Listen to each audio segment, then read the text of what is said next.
Today's date is June 18th, 2001. We will be interviewing Mrs. Hilda Eisen, Hildaeisen, maiden name Gimpel, Gimpel. The interviewer is Zipporah Glass, Glass.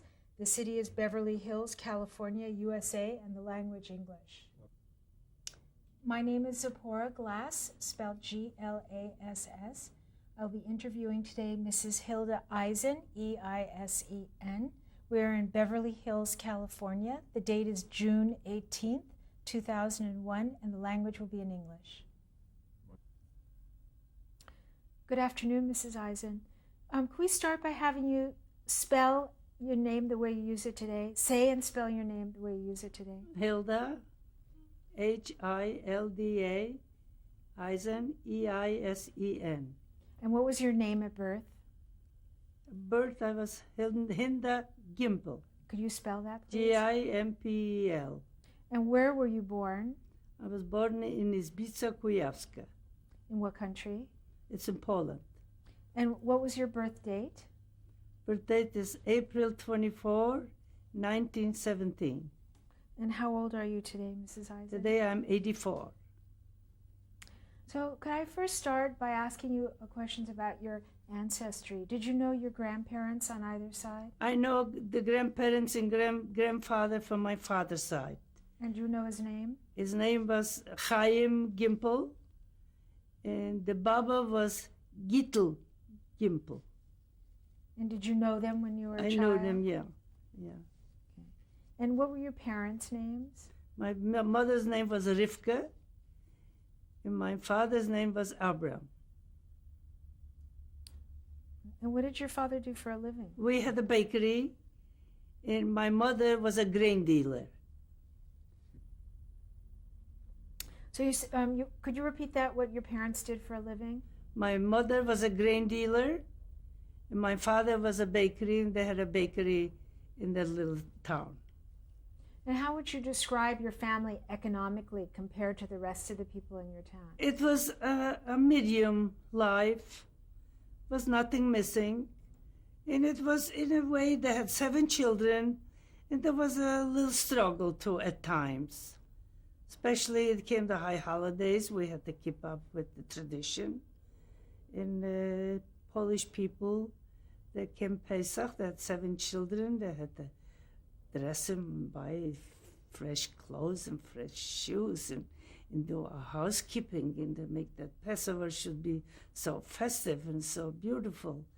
And we enjoyed preparing that Pesach like was really some organization. Now, who were the children? Can you start with the oldest? My oldest sister's name was Fremit. And how much older than you was 3 years, every 3 years they had kids. So I was younger than Fremit 3 years. And then after you? After me, it was twins, a boy and a girl. And their names? The name was Wolf, the boy, and Jente, the sister. And then after them? After this was Schmeier. And after Schmeier was Sarah. And that was a little brother, the youngest was Groenem. Did you hear that name, Saturday?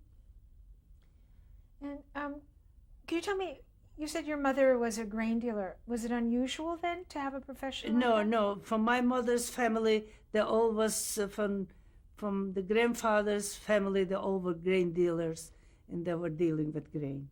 So my mother, she adopted a little bit. It was necessary, the woman, to help out with the finances for the family. So she made little money, and father made little money. And we kids helped out a little bit too, and we kept going. And you said that your family celebrated Passover. Would you say you were very religious, or how would you describe? No, not religious. It was a tradition, a traditional Passover we had. My father was wearing a kittel, and with the whole, what else, a kittel, and the kids were sitting on top of the bed behind a pillow. That was the tradition to sit, and then the rest of the family was sitting around. But on a general basis, did your family keep kosher, Shabbat? Yeah, so on? we were kosher and we kept Shabbat. That was the style from the city. There was no goyim involved, there was no trade food, there was no chazer. We didn't know another life. Was your family followers of any particular rabbi? No. They belonged to the shul, to the congregation, and the rabbi in the city, that was the god of the city. Whatever it was no court. If it was a disagreement in the city, we went to the rabbi. Do you remember the rabbi's name? Cohen. Rabbi Cohen. And how did you get a Jewish education? My husband's father, he was working with the rabbi. How do you call it? That group of people who used to work with the rabbi. The Kehillah. The Kehillah. So he was a religious man, my husband's father. More religious than us. More disciplined than my family. So he went to a city and he brought a Jewish Bais Yaakov, a lady. And she taught us a little bit Yiddish, what I know how to write and to read. It was from my husband's father. He organized a group of children, and we had a little after the public school in Poland. We went in the afternoon to the cheder. And you said you went to public school? Yeah. What was the mix of Jewish and non-Jewish at the public school? Well, Poland was anti-Semitic, very bunch of Jew haters. So when you finished the grade school, so from first grade until the sixth, you were mixed German children and Jewish children. And then we had to finish the public school, the seventh grade.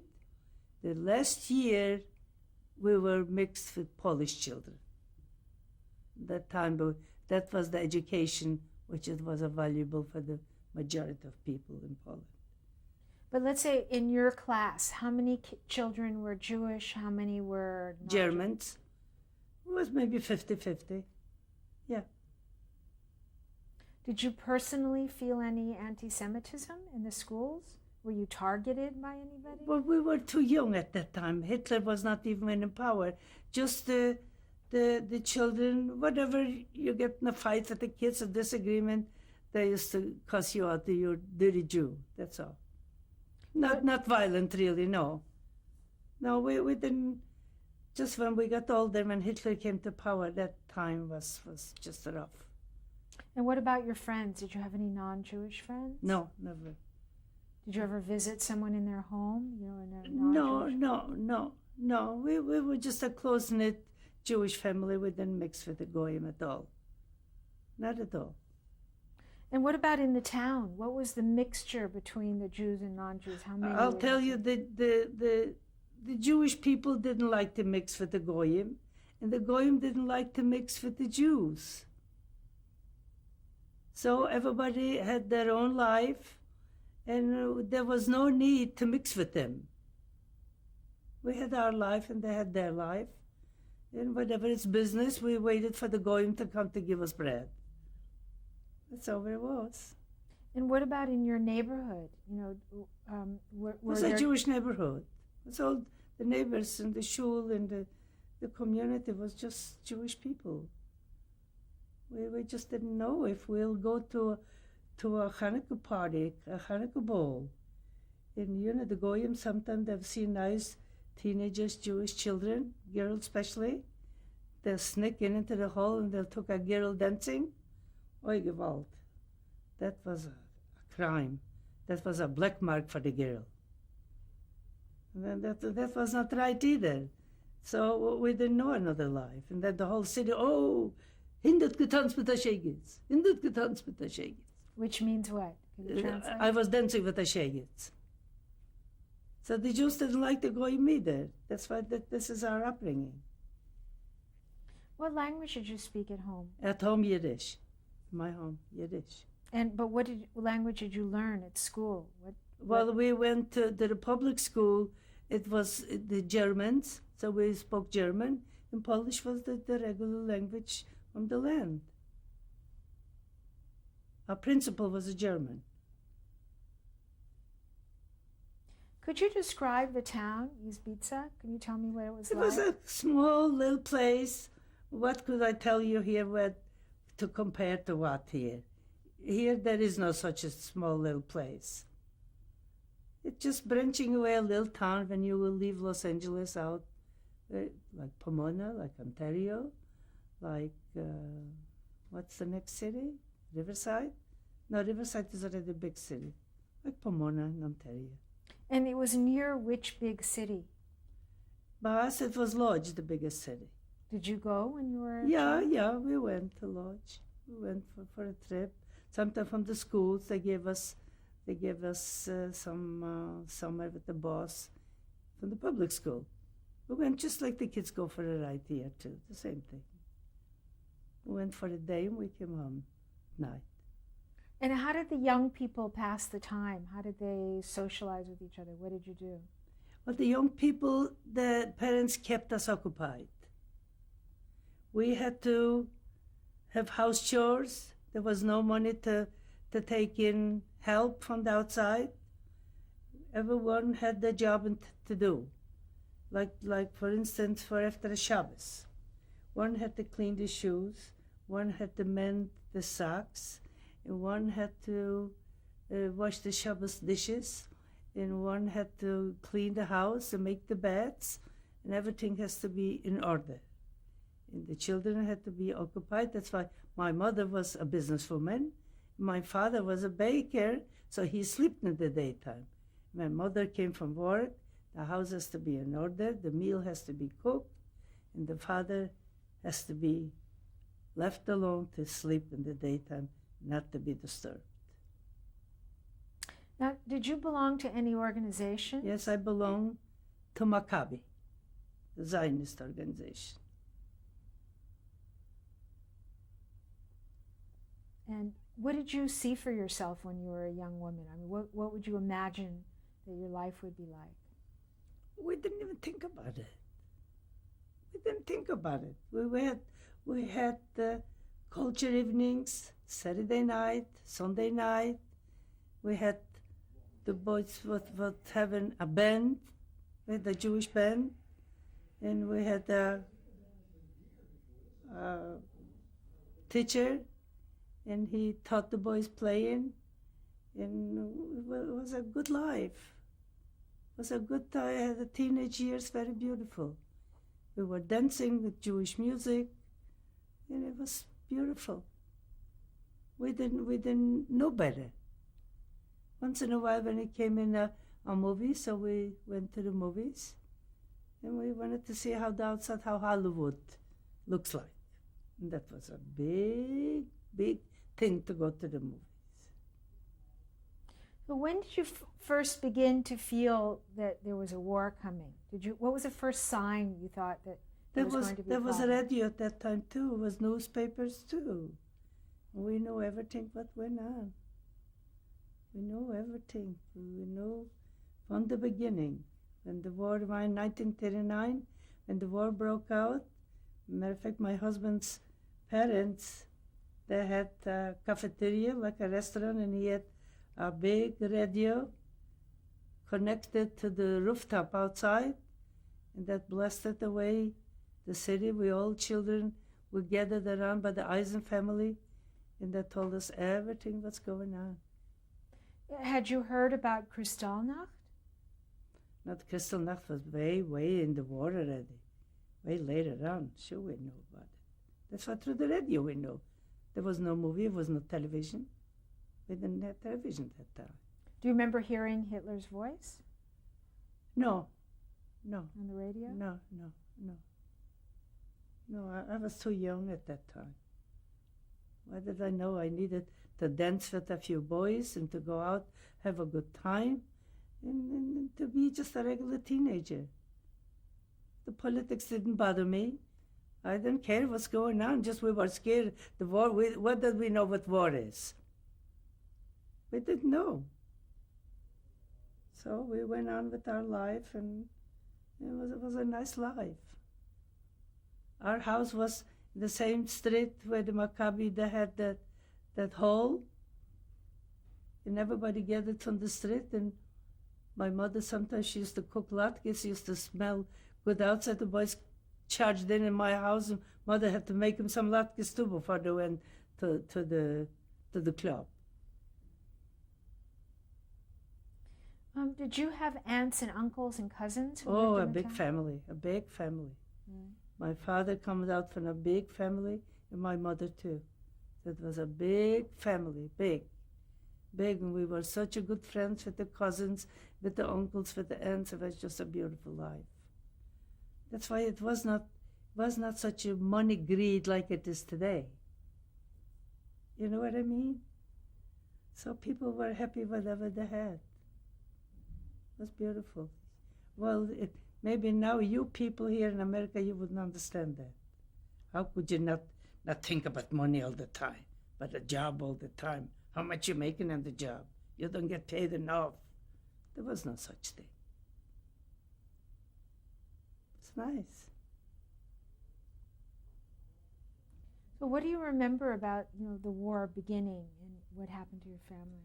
When 1939 the war broke out, it was scary. All the youth group, which they were our people, from the young people, they all went in the regular Polish army, which they right there, they were drifted into the front. Some of them didn't come back. It was agreed. It was cousins didn't come back. The friends didn't come back. And it was the beginning from pain. That's why if one didn't come back, the whole city suffered from it. The neighbors and the friends. That's why there was branched out, the families, they were so underwoven one with the other. So everybody suffered with the pain in their own way. In the city know, the rabbi know, the rabbi will come to visit, the shamas come to console the family. And it was a nice life. Who among your family was drafted and didn't come back? Yeah, all my friends. But anyone from your immediate family, cousins? Or so? Cousins, yes. Do you remember anyone's name? What the different the name? It's the name that they didn't come back. They didn't come back. We were hoping he's going to come back. My father's nephew. It's a cousin. He didn't come back. He's got a brother still left over from Auschwitz. He lives in Israel. So that's life was a very nice life. I had a very good upbringing as a teenager, and I had a boyfriend. What was his name? David, and he was drafted too in the army, the regular army. Like he was 21, that drafting the boys. What was his last name? Hiva. Was there any talk among your family about leaving? Perhaps going to Israel? They didn't have no money even to go. Very little. You have to be very rich to buy a ticket and to get it. Was not, the immigration was not allowed to go. You know that. So who was dreaming about that thing? There's a very few people way before the war. For one reason, my husband's brother, he went to Achshara, and he was working in some kind of a camp, a labor camp, and they used to get the certificate to go to Israel. So he went to Israel, my husband's brother, Moshe. Then he came here to America. He lived on the farm with us until he died.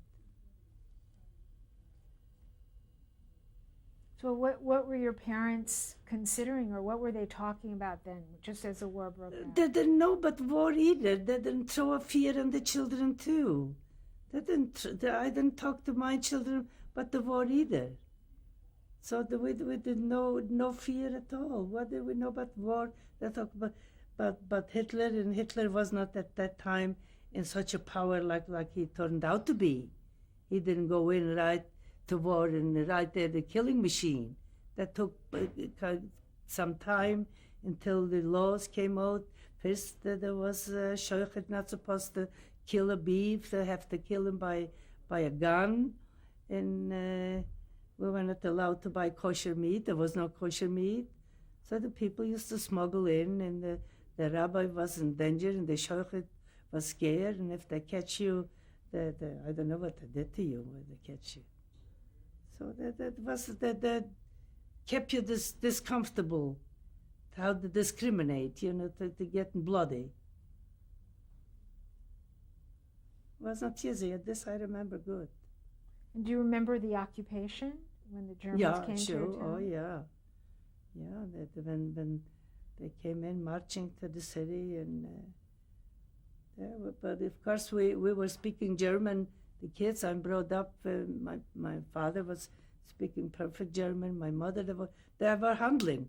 My mother was handling with the German farmers, which they have the farmland, which they grow grain, and my mama was the buyer. And where she bought from the farmer, from the field, she was a gambler. So she'll buy from the acreage of the field, and then she'll sell him to the mill. And then they had the bakery, they had some flour. That was Mama's business. That's why she married the husband, the baker, so it was a combination for a business operation. And how was your parents' business affected when the Germans arrived? At that time, there was, first of all, they took away all the stock, whatever we had, raw material. They came in with the boss. They emptied the whole thing, and we were not allowed to bake no more. They closed up the business. We're not allowed. No, that was kind of rough. And here there was children to be supported, and it was not easy. And then they'll take the youth people that take in a Arbeitslager, to take them out in the fields by the farmers. I never did go. I don't know what was the reason I didn't go. Just I know my younger sister went. And what about your older sister? Had she been married? She was married, and she had a baby girl. And she didn't go to work. I don't even remember how it was with the young woman which they had children. I just really don't remember how it was. I know my sister, she didn't go. Do you remember her husband's name and the baby's name? The baby's name was Sarah. No, Chayele. And she had to wear a Jewish star. And we used to ask her, Chayele, what is that? So she says, that's a Mugen David. She spoke Yiddish, She told us everything. She was a year old when she went with my sister. She went. That's the only grandchild what we had. I was married, just I didn't have no children. I was scared. So do you remember the name of your sister's husband? What was his name? Ephraim, I think. No, Moshe Aaron. Boy, it comes back, I'll tell you. And there I showed you a picture of him with him. So tell me more about that time, just at the beginning of the war. What else do you remember? Do you remember wearing the yellow star yourself? Yeah. That's the only. They used to wear not only the star in the front. You have to have one in the front and one in the back. They want to see you that you're a Jew, even they don't face you. They'll see it in the front and one in the back. That's how it was. That was the time that I have the picture of my little brother. It shows you that he had the star. Yeah. So anything else you remember just from the beginning then that comes to your mind? Then the Germans came to the shul, and they took out the Sefer Torah. And they took some religious Jews that had a beard, and they unrolled the Torah, and the men had to step on the Torah. And that was a breaking point into that city. You know how the Torah is rolled up?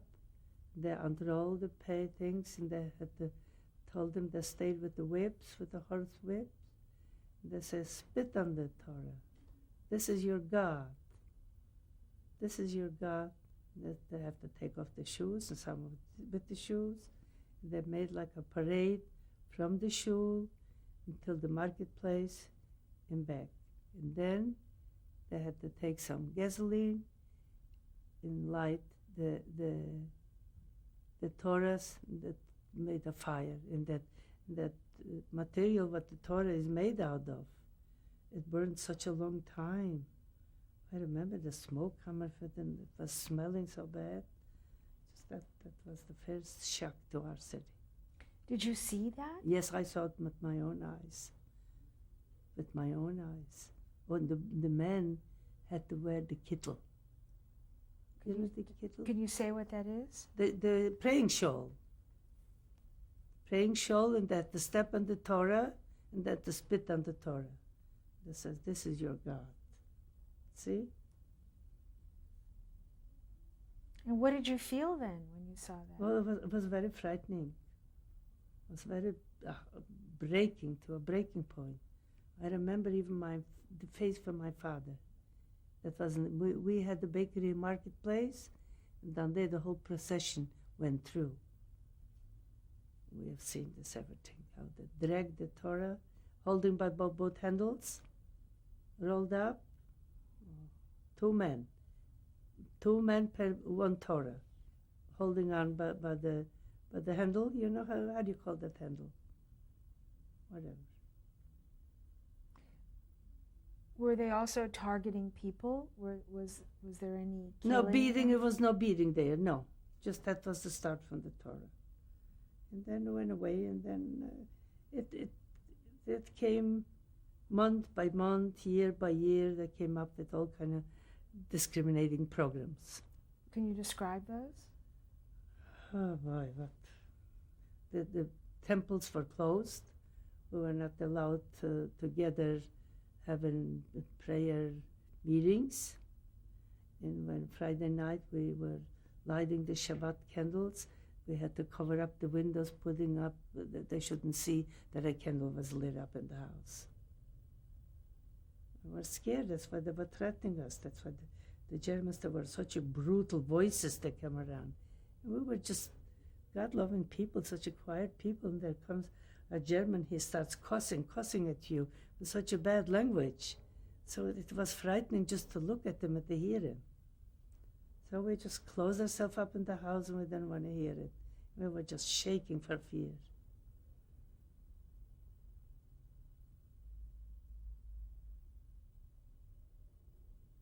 And were there any schools open to? No.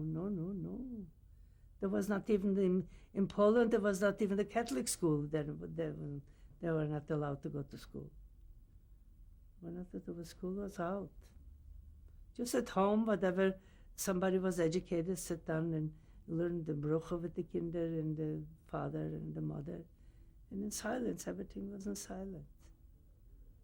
And how did your parents support the family now? Everybody had left over some little things, little by little. Life was very simple and very, very poorly. Just to make the day. Just to make the day. That's like for coffee, they had grain. You know, they roasted the grain, and made coffee out of it. They used to call it ersatz coffee. Can we stop here a moment?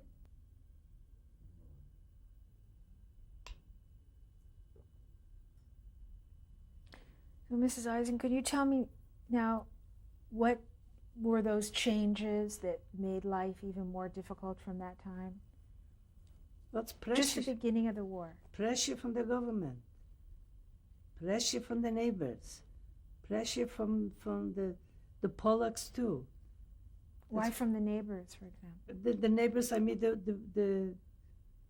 there was poverty we seeing one with another. That was not easy. People which they were living nice and quiet people, they were sometimes coming in and asking for some help, and it's hard for them to ask. They They were honorable people. Then all of a sudden you turned out to be a beggar. You know what a feeling is that? Can't imagine. You people cannot imagine what that is. One day you have your home, the simple little home, the simple little bed, the simple little food, whatever it was, we were happy. We know a war comes and a war goes. We didn't expect that it's going to come such a slaughter like it was. So we said we have to be patient. We'll come. They were preaching the children, the parents. That's why I think my father was in the Russian war. So he told us a little bit of stories. That's why it's patient. Wars come and wars go. It doesn't last forever. And that's how we didn't expect it's going to come an end like that. What do we know about young people? Know about war, but such a horrible war like right now. Did you hear anything from any refugees that might have come from other areas, from Germany or other parts of Poland? Well, when the Germans went into Poznan, that was the first border town from the city. So the Polacks take a horse and buggy, and they kept running where it's peaceful, where it's quiet. So they came to our city. It was a small little city, and it was not touched by war at all. And they gathered up and they shopped. They had some money. We did even very good business at that time. We never know the war is going to finish. Either somebody going to lose and somebody going to win. In Poland at that time, they went to war with Hitler. Did they know what's going to happen? Poland thought they were talking big, that they're going to win the war. That's why they want to have Gdynia, they want to have Gdańsk, they want to have that big cities. So Hitler started bombing down there, and the people used to go with horses and buggies on the road. The bombs got them, smashed them right on the freeway. Mincemeat made from all that people that was just plain people which they want to run away from the big city. The big city first went to the bombs. So then they chased them out to the road, they got him on the road. So now what happened to your family from there? Well, my family at that time, when they finished up, and they're starting already to open the gas chambers. And in our city, outside of our city, maybe it was about 20 miles, that was the first ovens which they created. The first one from all over Europe. They picked a city from us. And what was it called? Chelmno. Chelmno was in our vicinity around. They started all. Right there, you got the picture when they gathered around in church. They got us up at 5 o'clock in the morning in winter. And they got them all gathered up in the church in the backyard from the church. They came with buses, hold them away right there to the gas chamber, to the fire. And this was you? No, I wasn't there anymore. Okay, could you then go back and tell me now what happened to you? What happens to me? My husband was a mechanic, auto mechanic.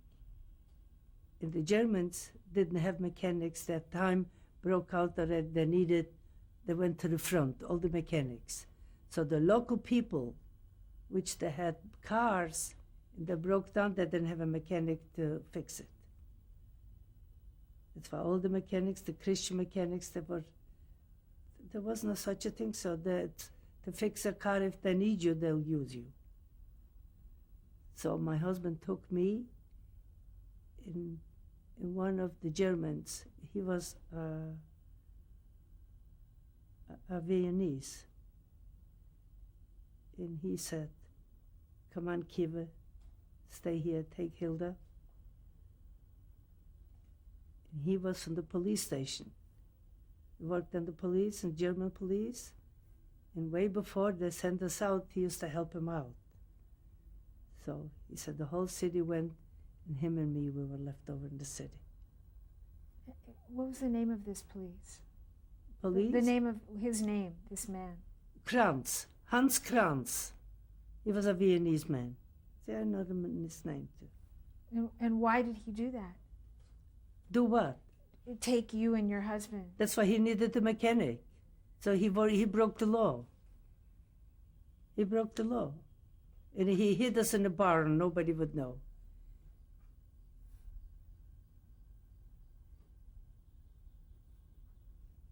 Then we ran away to another city. Another city and another city. When the fire was here, we went there. And there was no fire yet. And then it catched up with you. I was kicked around, whatever you want to call a city. I don't even remember where we went. Just to save another day, another week. Just Hitler cut up pretty good. He was organized. You have no idea how he organized his program. And then we were in the Międzyrzec, in the ghetto, in Białopodlaska in a ghetto, Międzyrzec in a ghetto. And then the boys organized themselves. It was a wooded area. He says that they're organizing a Jewish group. They all had a little money. They bought guns from the Polish. They came back from the war. How do you call that people? From the reserve. They came back and they took the guns with. It was a chaos, you know. So they had the guns, and the partisans bought the guns from them. And the boys started operating. There was a lot of people there. They ran away from the ghettos. It was even Polish people too. But the Polish people there were political people. There were priests down there. They killed them all too, you know. So before we talk about that time with the partisans, I want to ask you some questions. When did you marry your husband? Right when he came back, when the war was already on. So what the Germans did, they released the Jewish people. They didn't even want to have Jewish prisoners of war. They didn't recognize him as a man. He was a Jew. So they sent the Jews home. And they kept the Goyim. When he came home to our house, it was younger children, and his home was disrupted already. He didn't want to go home. And I didn't want to marry him. I was scared to leave my family. I mean, not to leave, I was scared to be married. I want to be with my parents, with my family. So he was living in our house. So my mother and father says, Hilda, he cannot live in our house. He is a strange man. Even we know him, we will love him. Just you're not married. He hasn't got no place. Either he's going to marry, or you guys going to marry, or he has to leave. So we took in the shoichet, not the rabbi. The rabbi was not against the law to marry the kids. So the shoichet came and gave us chuppah gedushin, and that was the marriage. Do you remember when that was? That was in 1939, the end of 1939. The war was on already, and Hitler already forbid all that process of his program. So that time I was married, and he had a job at the Germans. And the Germans, that Viennese man, he gave us some stuff which he could spare from his ration.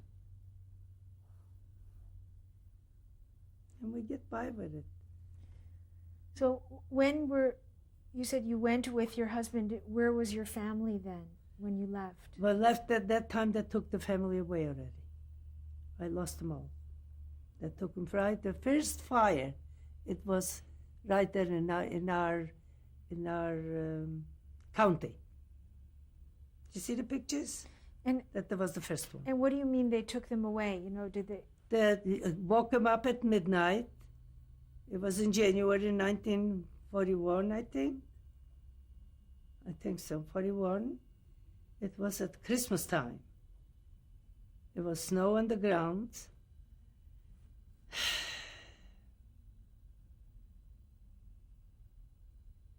They took them, they had to walk to the church grounds. And there was like the gathering station, the backyard. And there was Nazis around with the guns, with the rifles. And they came with the buses, hold them away right there. And where were you? I was with the German, with the Austrian guy. He hit us that night. And so how did you know this happened to your family? Well, we know of it. We know. He came to tell about himself.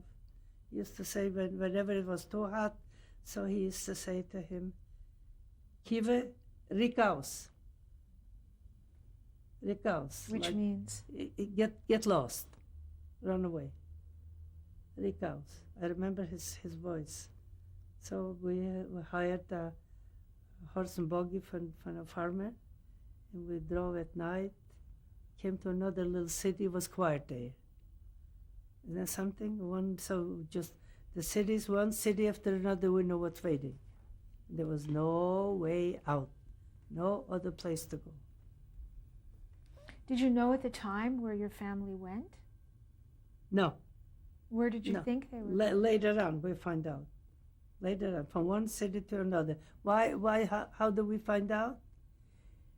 If it's a war, you don't kill all the army.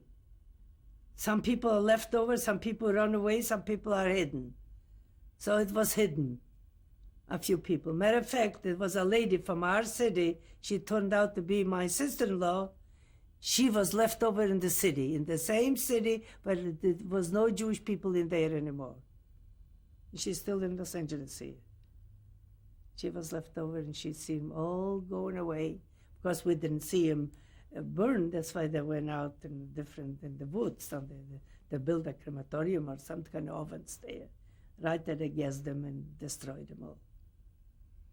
My husband was back down there for memorial 5 years ago. He went back to Chelmno. But at the time, where did you think that they were going to go? I mean, when you... We know they were dead. We know it. We know. We know good. That's why that was some people. Matter of fact, a couple of boys ran away into the forest, and they came back and spread around the news that was not 100% secret, no matter how much he tried. Hitler. It came out. And what at the time? Then, at the time. What did you understand about why they were doing why? that? Yeah, you kept on asking you why. What do we Jewish people do?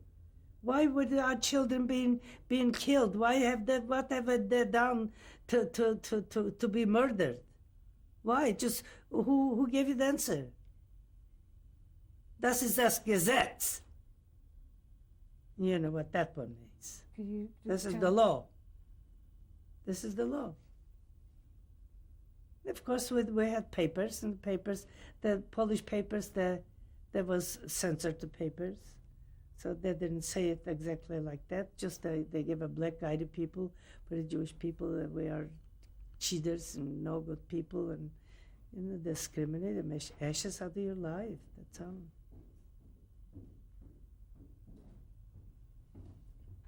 How did you and your husband, how did you go around to all these towns? You said you went to all these, we went to these towns when it was peace.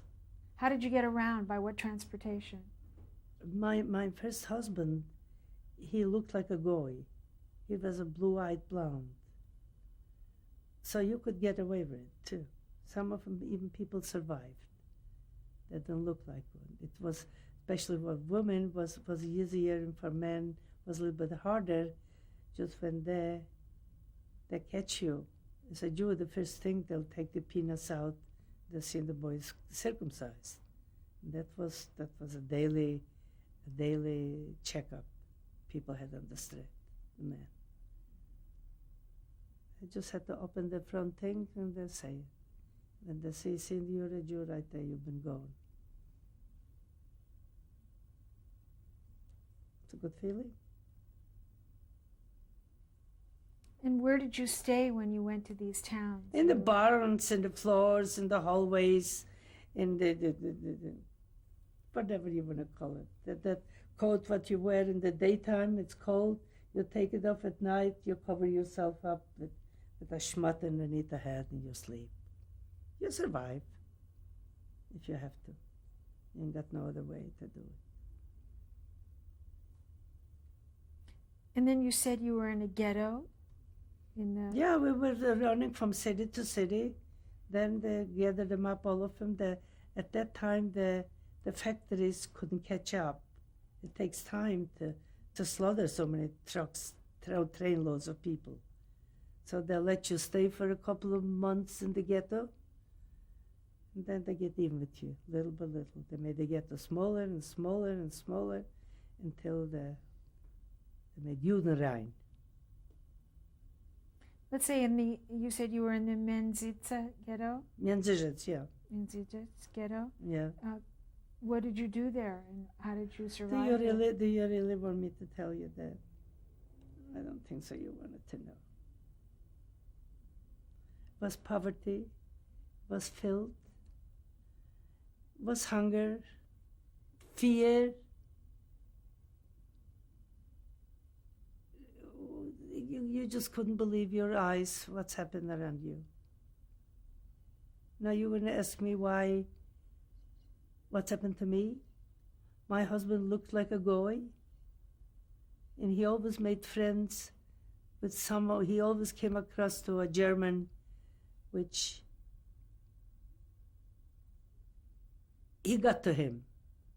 So he kept on buying some stuff and smuggled into the Lodger ghetto, to the Warsaw ghetto.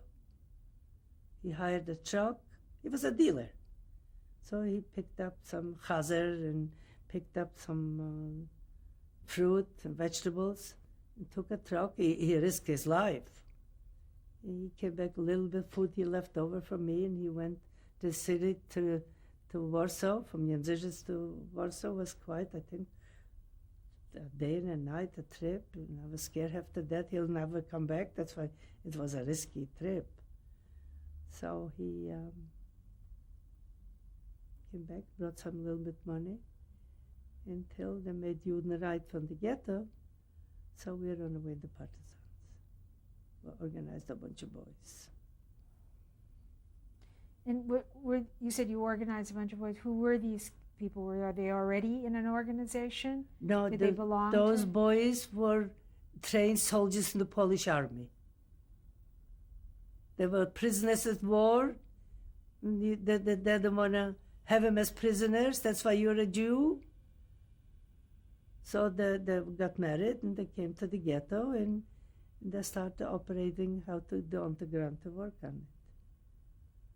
We walked by foot from the city at night. They bribed the gateman, which he watched the ghetto by the gate. They opened the gate at midnight. That's why he was risking his life too, the German. So whoever made it into the partisan made it. A lot of people got on the way lost too. How did you feel about joining the partisans? Well, I was pushed into it. Why do I want to join? Why do I belong to a partisan? Why do I know what a partisan is? I was just a young woman. How old was I? 24 years old. What did I know? But I know I had enough being in the ghetto scene, that filth and that poverty, that tragedy. Just on there was a different life in the ghetto, in the partisan. The boys had guns.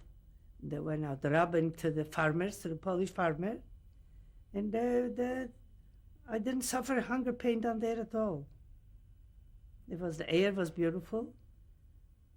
And they made primitive cooking in a bucket, was cooking, and were eating. They were having, it was good. And then they made like a war. They came with an army and the partisans, and a lot of people killed. I have here a friend, he was 12 years old, a little yingalo. And he lost the mother alone. It was one day they rounded up of them. As I said, not everybody got killed.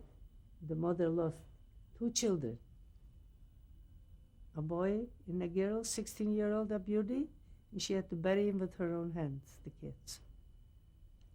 And they made a really slaughter at that time. Do you know who that mother was? She still is here in Los Angeles. What's her name? Pearl. Yeah. Pearl Rutter. Pearl. And the boy's son is our friend, and he is in our group of people. We visit with him. He's a fine young man. Now, when you joined the partisans, what was the area that you were in? It was outside It's a where? Podlasie. Everything was in the Podlasie. There's the Podlasie forest. And there was, I don't know, 50 by 100 miles of big terrain, all wooded area. And it was near which town? Near Podlasie? Biała Podlaska, near Międzyrzec Podlaska, this is a las. A Polish woods is a las. So they got a name in the vlas. Was there anybody who was the leader of your group? Yeah, Gil, they organized the one. Gil was a soldier, and he knew how to handle the people. And he took the boys over, and he worked them and trained them. Of course, the people were trained. They know how to handle guns. And we women, we were just helping the boys to get them by. The boys had to go out on the work, to rip the trains up, and to do a lot of hard work. They used to put dynamites underneath the racetracks. They used to hold the Russians that threw into the partisans that was organized. It was Russian prisoners there too. And the girls used to play on radios, little radio stations. I don't know how you call them. It was a primitive, a little handle things that was sitting and giving the orders to I don't know, to Moscow or someplace. They send us some vodka, and they send some ammunition, they send some guns. That has to be a big secret, and that's the way the operation was. And the boys, they were soldiers. They know how to operate, and they know how to. They send us dynamite. The boys had to go on the work, taking on the backs the dynamite and dig holes in the railroad station. At that time, the trains used to go to Russia with all the food and all the soldiers, and they came just in the middle, and the boys were sitting in the field in a distance away, and the trains went up sky high, and it was just the boys used to come home, and they had such a racha, they had such a pleasure what they did, that, it was some operation, they had to do it.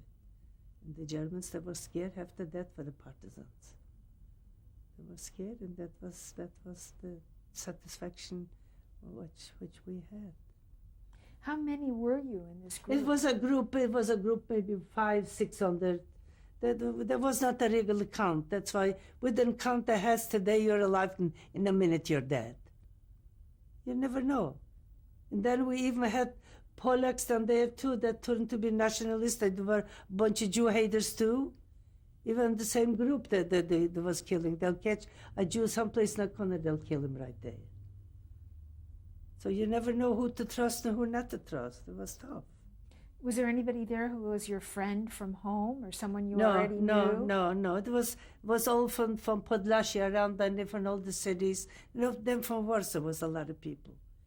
A lot of people from Warsaw, they run away from the ghetto. And they looked for it was such an espionage that from the thousands of miles, they know that the Podlasie is down there, a group of partisans that they stay in. That's the chance you're taking. Either you make it or you don't. You ain't got nothing to lose. And how did you sleep? On the floor, where? On the ground. Did you have any kind of shelter? No. That was a shelter before I came, so the Germans find out.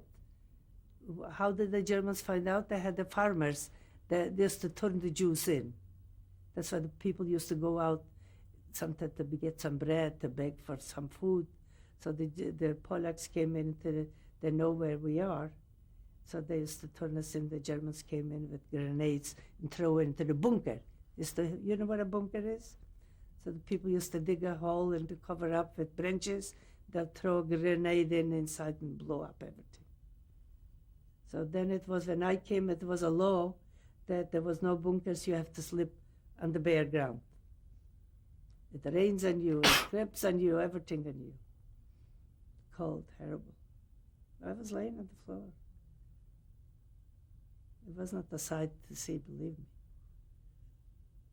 And what did you do every day? What was your function? What a function. What a function. You go from from one friend to another. We made friends with the people, and we talk who died and who was that, what the papers say. That they used to have that owner, that manager from the forest. How do you call a man what he works in the forest? A manager which he knows the forest, the streets, and sometimes the cut wood. There is to have a man. The government gave him a home. He had a beautiful home. How do you call a guy like that? You don't know. Which is, he is the boss over the forest. And he used to tell us all the news, what's going on in the city. He was our espionage man, the connection. He used to tell us. The boys used to go to him at night, and he'll tell him everything. Did you know the leader of the group, Yechiel? Yechiel's group. Did you know him? Yeah. He died in Argentina maybe 5 years ago. What was his last name? Yechiel.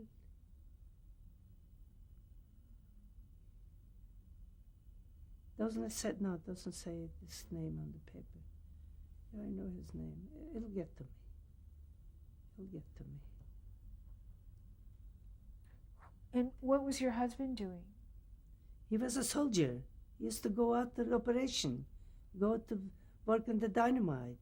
And the work and operation, they had meetings, and everybody had an idea and to pick wherever it's a railroad station. That's how they had to go. Sometimes they used to go and work.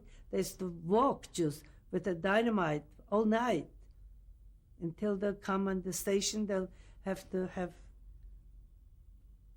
a special, like the center, to figure out how the train is long, and they had to figure out the center of the train load, the middle. And then it has a good force and a balance. You should rip them up, a half of them one side, a half of the other side. So that was a good operation. And they cannot use that railroad, the rails anymore. That's why it's a big gap, was a big hole they had made. Couldn't use it. And they didn't have such a labor either. It could mend right there, like it happens here in America. When something happens, an accident, right there you got a workforce to cover it up. There was no such thing. Was there any children there in the forest? I was children too, yeah. Not little children. That friend of mine, he was 12 years old at that time. Then there was another little boy. He was near us by our fire. I cuddled him up. I kept him warm. He went to Israel. I didn't even know him. Mordechai was his name. He's a cute little guy. He didn't even have the chance to grieve his parents. Whoever gave him a little bit love, I had a little brother. I said, come on, lay down. I took him near me, and I kept him warm at night. Yeah, it was not easy. I'm going to stop to change tapes. Mrs. Eisen, you said our fire. What did you mean by that?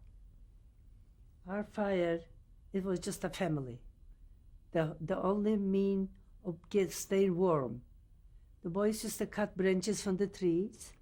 We used to lit a fire, and that you kept you warm. At night, the boys took the ashes and spread it around. From all day long, you have hot ashes. And you take fresh branches from the tree. This was the mattress. We covered ourselves. That's the way we survived. We kept us when warm or not. You kick off the cover, you kick off the shmata, it falls down the shmata. You turn around, you take the shmata with. The other guy wakes up. Hey, you took in the shmata with. Give me back the shmata. That was the operation. Were you there for the winters? Yes, I lived through 2 winters there.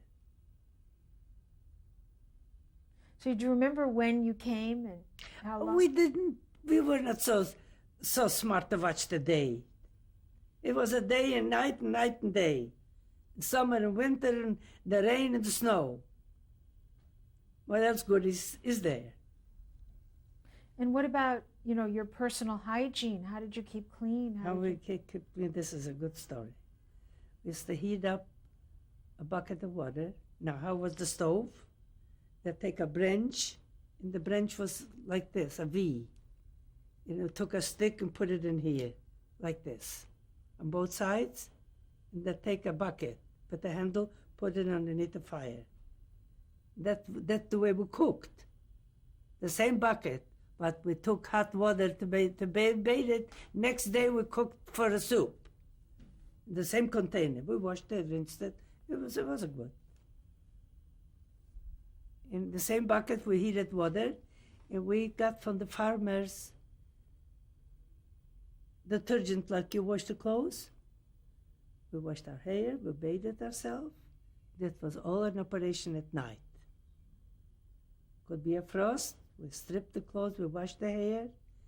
And then we were pretty loused up too, believe me. Pretty loused up. Did you have anything with you from home? Did you take Schmart, that's what it was. Just the worst thing was for a woman was the period. Oh. It was a tragedy. We wish we would die when it came. Why? It was nothing to use for. You have to change. You have to rinse. You have to put it back on wet. Things freeze on top of you. And top and freeze, the period came. The cycle. And the cycle was a horror. Yeah, no, that's a good question. That's all what it was. And what about food? Where did it come from? The boys used to go out and to rob by the farmers. They used to rob. They had guns. They used to tell them, you have a home, you have a family, you have bread, you cook your own bread, you grow your own vegetables, you lived on the farm. He was not hungry. And if he didn't give you goodwill, the boys gave him the business and they took it and go to hell. And go tell the Germans we took it. That's the way life was. Tough. I have a whole group of people here, partisans. When we meet together, we have fun talking about it. Were they with you in that group? And who are they? What are the names of some of the others? Well, you don't know them anyway. Some of them are in New York. They come in here to California for the sulfur water, for the hot baths. They go back. Some of them are sick. Just one of them we have here. Some of them died already, and they're not young people anymore. Well, could you just say a few people that you remember that you were with? Yeah, that was... They have a family here. It was 4 brothers. They lived in Detroit. They moved to California. The Rubinsteins. You are a Rubinstein? No. So they live here. One was a butcher. One is a businessman, a builder, and they survived. They had a good life here. Do you remember their first names?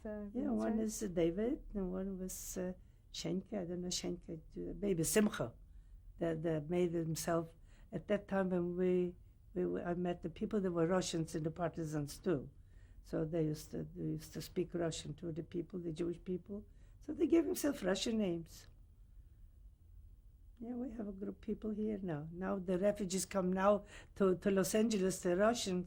We have a lovely group of people here, Russian people. And we blend in with them, telling each other stories. So during that time you were with the partisans, were there any babies born? Was one lady, she got pregnant, and it was Christmas Eve, so that he found a farmer. Together in the farmer was the last days of her pregnancy, and I was supposed to be the midwife. I was 25 years old. I'm the midwife. I never was pregnant. I don't even know how a baby, I know how it comes, just never saw that process going on. It was some operation. The father had to take and kill the baby. There was no way how to keep the baby. And the father and the farmer, they dug a hole at night and buried the baby. I remember that baby crying because it was born in my hands. How I freaked out that thing, I can't believe it. How did I come to that farmer? I was captured in the woods. I went to the water well to pick up a bucket of water, and we didn't know that the Germans came. Very silent in, staying in the bushes, and waiting for the catch, like a lion is waiting for the catch. You see it on television. They got me. That was really something. I came 15 miles. It was cold, rainy weather, in the mud. They got me to the city. It was a city that time. That police came from a city. It was on the Podlachi to Parchev. They got me in the police station. They arrested me, tied my hands in the back. And I had a gun. Asked me how many Germans I killed. I didn't kill a German. So they arrested me, and I was pretty tired. They gave me food that night. They asked me if I have lice. I said, no, I haven't got no lice. Last night we took a bath. And they want to know how the bath looked like, how the process of bathing. So they accepted the program. Did they know you had a gun? They took it. Sure, this man took the gun. They tied my hands to the back till the hands was just black and blue. So they marched me for 15 miles to the city, to Parchev. They arrested me in the schoolhouse. They made the police station from a schoolhouse. That was Christmas Eve. What year? 1943.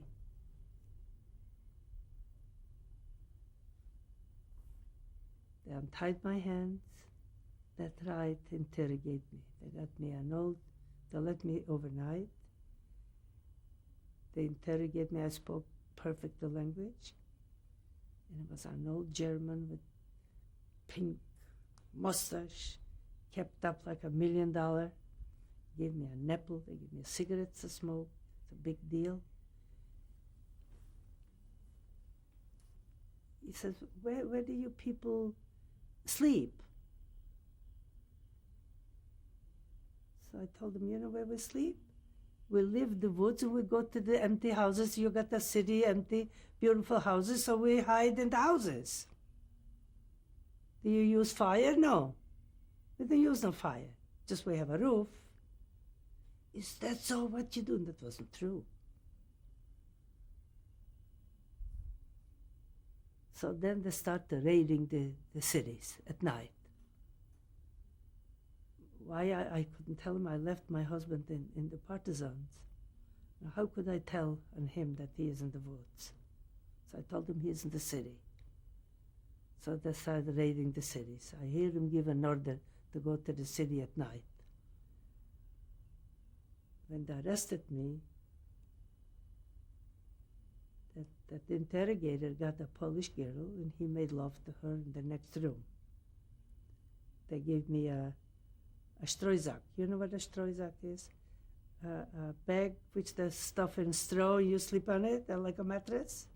That was the European mattress. That's what I was brought up on it.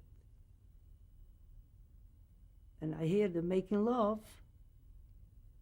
I opened the window, and I jumped out through the window. I said, whatever it's going to be, it's going to be. I just cannot see me. Tomorrow morning, they're going to kill me. And I fell in a bakery in Parchev, in a cement stairs, in the cellar. And right there, It came, there was a guard guarding the property was Russian soldiers, prisoners. They took him in, they covered themselves up with Russian soldiers that did the dirty work for the Nazis in the city, for the police. So I told him, you see me, faced him just like I talked to you. He took off that handkerchief that I was wearing, he tied my hands. I said, what do you want to do with me? I talk Polish, and the Russian and Polish is a very close language. I said, what do you want to do with me? Why don't you come with me? I got Russian people down there where I go. You'll save your life, you'll save mine. Well, something went to them, and he got me loose, and I ran away from him in the schoolyard at the, where they play baseball. How do you call that, wires which hold the baseball? I never could tell that thing. Which they have the whole thing which holds the ball. I climbed up at that. I never know how I did it. And I jumped over the thing and fell to the ground again and ran away to the woods. What did he do, the soldier? When I was on the ground, he see me. He was shooting the top. When I was on top, crawling up on the top, he was shooting the ground. That's why he couldn't, in 1 second, he could kill me. And why didn't he? Maybe he got a liking of me. You've seen I was such a pitiful case. I didn't have no shoes on it, and then it's winter outside. I had some kind of a jacket, a schmattling, you know, I had the handkerchief on my head. He tied my hand. He gave me the handkerchief back. At least I covered my head. And I ran away. I blundered around all night.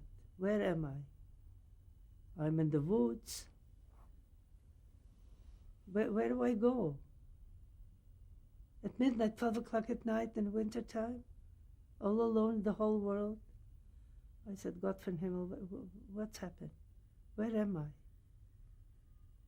Wherever I've seen from far away a little lights, I followed the lights. In the meantime, I thought it's a straight street. Here was a hole, and here was it was a horrible trip to go. And you said you didn't have shoes? No barefoot. I had socks on. That's all. Just how long did it last to go 15 miles from one place to another? I came to a Polak inn. I was hungry and cold and miserable. Why do I want to look pity for the Polacks? Polacks could kill me, and I wanted to. I went on the corner on the woods, and that man was a worker. He was cutting trees. And he had a wife and one son. And he told me, and he see me who I am.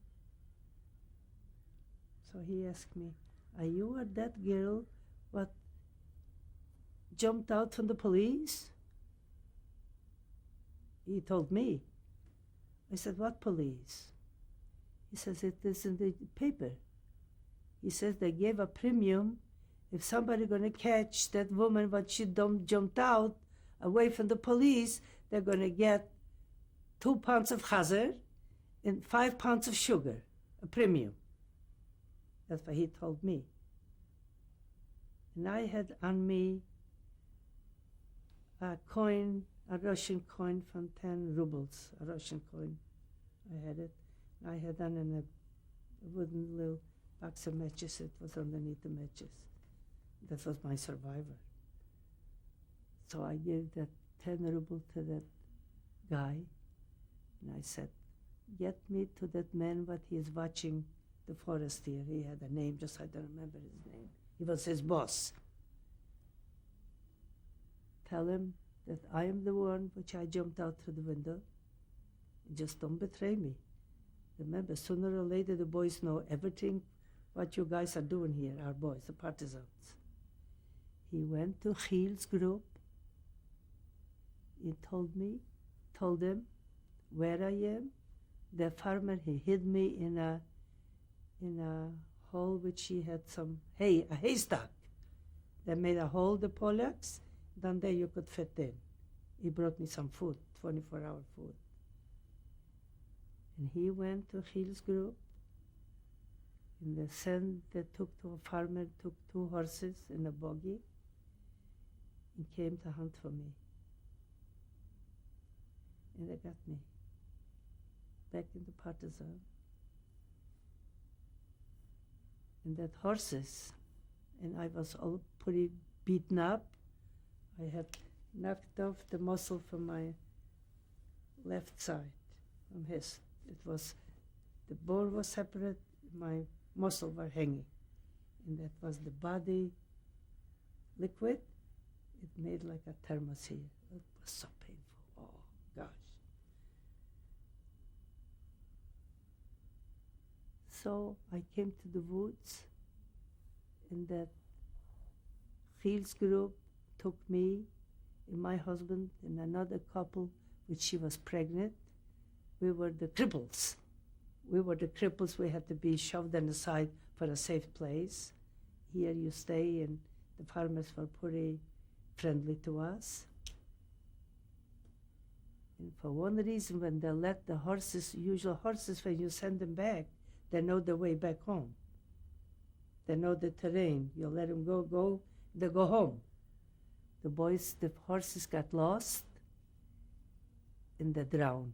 They went in a little lake, they drowned, and the goyim lost the horses. But that time it was such a crisis for the Polacks too. It was for the horses is life. They could go, they could mingle, they could buy stuff, and they lost the horses. And my husband was the first victim. When he went to the village to get some salt and to get some bread, the Polacks organized themselves and killed my husband. It was another friend, he was left over alive. The first bullet killed him. And then when I was feeling already better, but the farmer, so they came in and told me how he was dressed and how he was laid, where he is buried. Where was he buried? In the village. The village. They opened the hole, but what is a big problem was to bury a man. Do you remember the name of the village? Yeah, I remember that.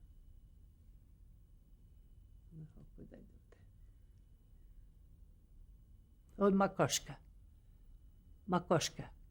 Oh, you're wrecking my brain. Makoshka, with so many years. Yeah, Makoshka, from the forest. Yeah, and then it took a little struggling.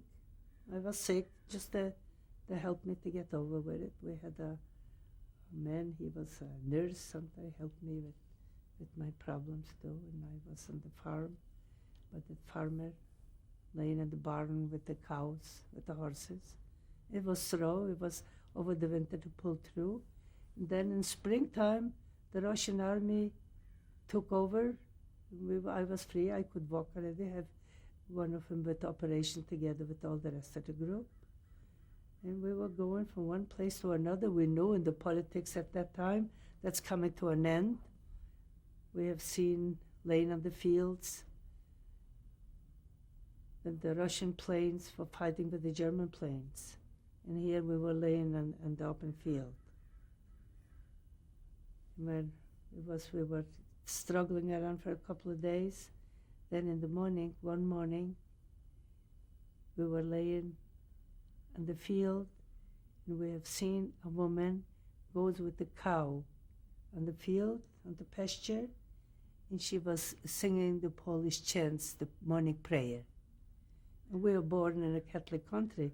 We knew the prayer, and she kept on screaming, "The war is over, the war is over, we're free, Poland is free." And she was talking to Jesus Christ. So at that time, in that night, was ever raining. It was pouring. I cannot even tell you. We were just praying to God that that should come this very minute. It happens to be, it was already after Christmas, it was in February, between February and March. That was the storm in Poland. It rains cats and dogs. And here we are on the outside. We were shaking, we turned black and blue to our faces. And when that lady came on telling us that morning prayer, that was the best prayer I could ever have in my life. That's why we understand the language, you know. And then we tried to organize in the city. We came to Lublin. They organized camps for the refugee camps. And a lot of boys got married with the girls, which we were in. I have a friend in New Jersey. They married a girl from the partisans. And Who was that? you don't know them. But could you just say the name? I think it's, what's the name? Marco. Josef Marco, Jurek, Marco, Naroska, Rose. It was some families left over too. Maybe they lost part of him. Just a sister with a sister, two sisters, two brothers. Some of them were left over, bits of the family. Like my friend, he was a little younger. He was 13 years old, and I remember him. He was staying on the field and watching the cows. Mother gave him away to a farmer, and they gave him room and board. He was sleeping in the barn, and he survived the war. And the mother lives now here in Los Angeles. She's 95 years old. Yeah, and she buried the two children. Once there was a riot there. They kept on killing. Just as I said, that didn't kill all. And then I came home. I went home to my city. My husband came with his stepbrother and a cousin from Auschwitz. This is your present husband. Present husband, yeah. Before we talk about the post-war, I had some questions still to ask you about the time you were in the Partisan. Do you remember the name of the farmer who hid you when they came to get you? No. And do you remember when your husband was killed, your first husband? Yeah, I was waiting for him to come home. He didn't. I was there. I was maybe away from him, maybe 5 miles, sitting in the outskirts of the forest. And he went in across the field. He went into the farmer to get some bread, some needs, whatever we had. And he didn't come back. And right there, that Soltis, how you call it, Soltis, that manager from the village, his daughter came and told me what he was wearing, where he's buried. Did people have a chance, or did they grieve at all when? No, there was no time of grieving. Now that's the same story as my husband got killed, and I was drafted into the regular army, not as a woman, as a soldier.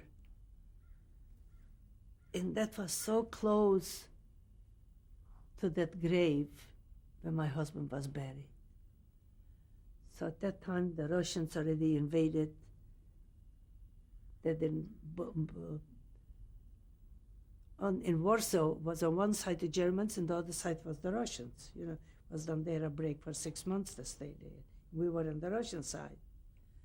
I went to that general. I broke down, and I said, "Here it's not far. My husband is buried." Oh. Let me go to that grave.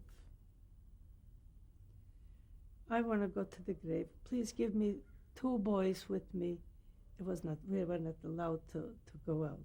We were just surrounded with the security from the soldiers. So I said, let me go to that grave. I came in, I begged him. He looked at me. I was a young girl at that time, 25 maybe. He cussed me out. He used the language, the dirtiest language which a woman could ever stand. Bawled me out. And that's the Russian soldiers use when they're on the front. They use filthiest language, like a soldier, you know, rough stuff. Just him, I came in just like a lady, and I thought he's a gentleman. What do I know? I'm going to fall in under such a bolvan with such a language. And I was a naive kid. How would he dare to use me? Called me kurva, called me whore, and called me... I never heard such a language in my life. He says, you know what I'm telling you? And I broke down, started crying. So he said, you know, you could walk out and you could die like a dog. And if they'll bury you on your grave, a dog will come and gonna crap on the grave. That was the language that he talked to me. What was your husband's name? So I said, David. So he said, David is a lucky man, a lucky dead man, that you were alive, you could cry for him. Who is going to cry for you? And he bawled me out, and he said, get the hell out of you, you goddamn whore. This is the Russian language he used. You know what? He woke me up. I stopped crying. I said, maybe he's right. It just like a psychiatrist. He bawled you out and told you the truth. When he's a lucky man, he is dead, that you're crying after him. Who's going to cry for you? Not even a dog is going to come to your grave and going to pee on the grave. And that was his language, and that was my psychiatrist. Would you like to have a psychiatrist like that? That's not what I had. And I woke up and I stopped crying. And I said, the day is day, and I have to be one of them with the girls. Go, there's no time for crying. So long you're alive, the day is day and night is night, and we're going to see what next day going to bring. And that was the end of me.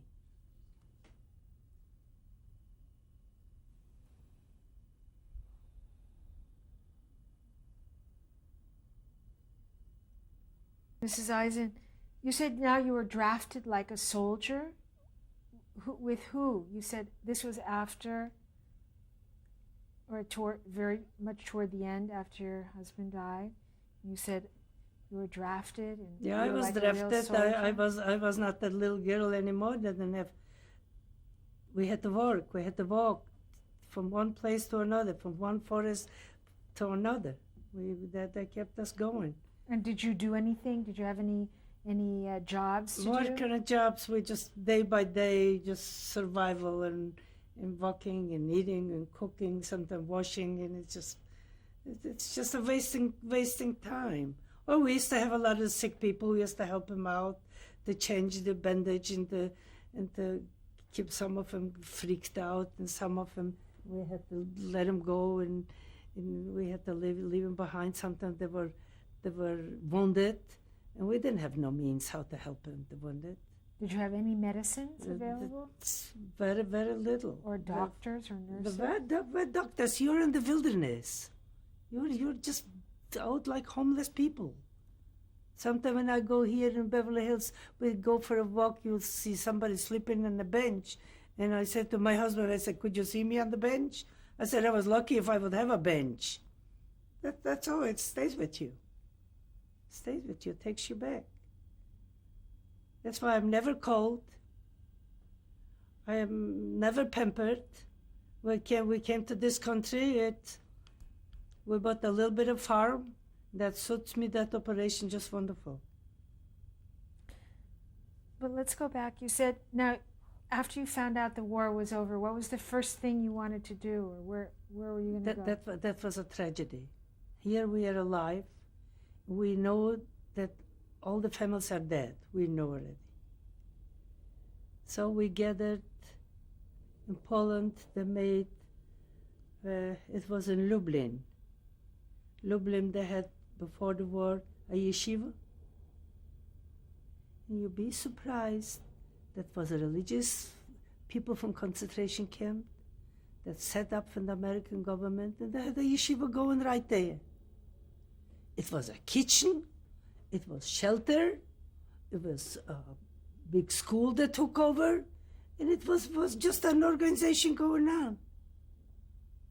And we came over there and we were taken in, they fed us and they sheltered us, whenever we didn't have no place where to go. Where do you go? So then we've seen that our terrain from our city, so we went to the lodge, to the train station. I met down there a few people from our city too. Where you going home? Who is home? Nobody's home. Who is home? And it was tough to come home. You walk into your house, the walls are broken, the poles that didn't have no wood it was cold in the wintertime. They tore up the windows, the doors, the floor, the ceiling, the roof, everything to use. It was just shacks, and it was impossible down there. We gathered ourselves up and we ran away. So was there anyone from your family, No aunt, one, uncle, cousin? No one. I came into the house, my house, where I was living. I'll never forget that thing. I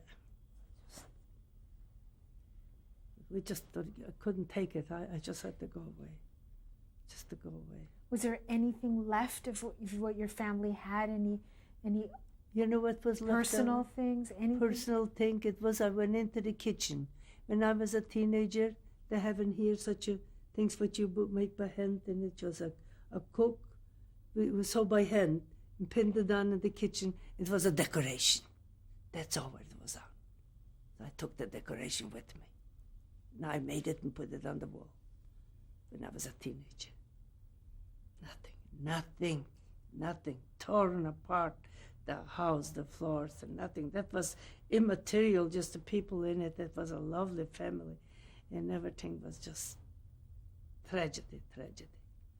Just as time goes by, as you keep on leaving, you get married and you have families, you struggle with your own personal things, and comes a memorial, you cry, you grieve, you talk about it, and it never lets you go. Never until we'll die. Never. When we meet a bunch of people, that's how we talk from home, and how Pesach was, how Yontif was, how the family was, how weddings was, how neighbors was, and how school it was, how the rabbis, how the children was. And you remember one, she was walking, she had a romance with the Shagis. That was the biggest tragedy ever. So today is another life like it was at that time. So how long did you stay in your town when you went back? A couple of months we ran away. And when we stayed already there, all the Polacks, which they were friends for us in the daytime, so at night they want to come in, invade us and kill us too. So we had one guy telling us, now listen, you people better get going. So my husband went to one place, hid himself by a friendly guy, and I used to hide myself by a neighbor. He was a Jew and he was married to a Goya. He saved me that night, that dangerous night, to make it until next morning, till we ran away from there too. So we went to lodge, and from lodge we went to we looked for shelter, and we kind of congregated where Jewish people are. The American government supported us. We went from town to town, and they took care good of us, I'll tell you. And you said your husband, so how did you meet your husband, and when did you get married? My husband is from the same city with me. And he came home, Hilda Eisen. I know his family, and he knew my family. So we got married. So it came home a rabbi too. He's dead already, he died. What was his name? Rabbi went to Cheder with my husband. Rabbi Bauman, he was here in Los Angeles. So he married us off. Do you remember that day you got married? You know, what's happened in my life? I lost my ksuba. I cannot find it. I don't know what's happened to it. I was married in sometime in July. I don't even remember the date. So that rabbi here in Los Angeles, not the rabbi, the Kentashneer, so he says, I'll marry you off now. You haven't got a ksuba, I'll make you a ksuba. I said, I ain't got no ksuba now, so forget about it. Were there other young people who were getting married? Yeah, sure. From our city, my sister got married with my husband's stepbrother. And another one that ran away from Auschwitz, 3 of them. It was cousins and my husband. And 2 of them died, and my husband was the only one left over. People that just my sister-in-law lives still here, and we're pretty close with her. She was the one, but she was left over in our city Blonde alone in the city without Jews. Only one. And what was her name? Polak Miotek. She's here. Yeah. Did you feel an urgency to get married so quickly? You know what? I'll tell you the truth. I got married out of fear. Being scared to be alone in this world. No family, no friends, no who is yours, what kind of belongings you have. The same thing, he had the same feeling. He didn't love me, I didn't love him. Now, I'll tell you that we didn't have no problems. You better forget it. It still doesn't mean nothing that he's from your city or you know him or you went to school with him. He still was a strange man. And I had a loving husband. I married my husband for 5 years love, a romance.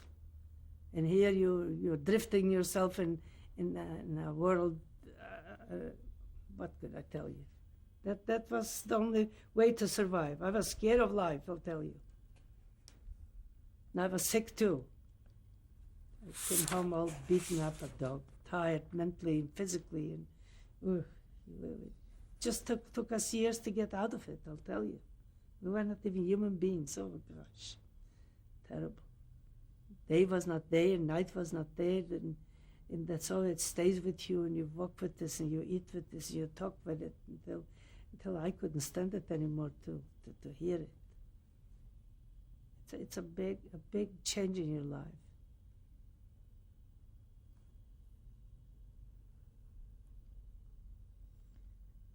So, is there anything else from that time before you came to the United States that you remember that you want to talk about? Well, we came to the United States. We had to struggle just like any newcomers come with no language, with no money. How did you manage to come here? The Federation, we were in Germany. From Poland, when the Polacks kept on chasing us, we were scared of them. We were on the way to Germany. We came to the border, and at that time, it was right after the war, the American government set up with a local government to screen the people, the homeless people, they screened. Why did they screen? That was a lot of Nazis, criminals, they posed for Jews, so they screened us. Now, how did they screen us? They made a ramp with tables outside on the field. You're Jewish? Yeah. Talk to you Yiddish. Mach a moitze. Mach a prayer, boi nefushes. Wus het me Shabbos Banach. Wus est me Shabbos Banach. That's the screen that's to tell them they were Jewish. So the Russian, the American government, where you want to go? Where you want? I had three cousins in Munich. So I went to Munich. They sent us with a bus. They selected people which they want to go to Munich, to Bavaria. So they gave us a truck in Russian soldiers, chauffeurs, and they gave us food on the way. And we had to drive all night. They gave us shelter in some kind of a camp we stayed over. We were warm. We took showers. We came to Munich. I came to my relatives to Munich. And we started our life there. Then we registered. There was no future in Germany to be. So from the Jewish organization, they made a registration where we were going to go. So I had a cousin here in Los Angeles. So he sent for us, he paid for us. We came to Los Angeles. When did you arrive here? I came in 1948. 1948. And how have you and your husband managed here in those years? What business did you go into, for example? My husband had a profession. He was a delicatessen man. He worked in a kosher factory from salami, from the delicatessen. And that very few Jewish people had that profession. Right there when he came, he got a job. Right there, he acquired, the Jewish Federation helped him. I suppose they went around, we didn't speak English, we spoke Yiddish, they spoke Yiddish. They went around to find a job. They found a job for my husband, and for a little while, they gave us the wages, how do you call that, It was $1 an hour at that time. And we didn't have shelter. But my cousin, we couldn't live there. That's why he was scared. I was pregnant with my oldest daughter there. So he was scared the baby, I was in 4th month pregnant.